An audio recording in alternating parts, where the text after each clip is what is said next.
श्रीमाता श्रीमहाराज्ञी श्रीमत्सिंहासनेश्वरी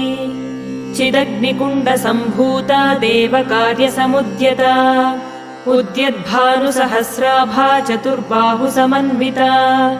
रागस्वरूपपाषाढ्या क्रोधाकाराङ्कुशोज्ज्वला मनोरूपेक्षुकोदण्डा पञ्चतन्मात्रसायका निजारुणप्रभापूरमज्जद्ब्रह्माण्डमण्डला चम्पकाशोकपुन्नागसौगन्धिकलसत्कचा कुरुविन्दमणिश्रेणी कनत्कोटीरमण्डिता अष्टमी चन्द्रविभ्राजदलिकस्थलशोभिता मुखचन्द्रकलङ्काभमृगनाभिविशेषका वदनस्मरमाङ्गल्यगृहतोरणचिल्लिका वक्त्रलक्ष्मी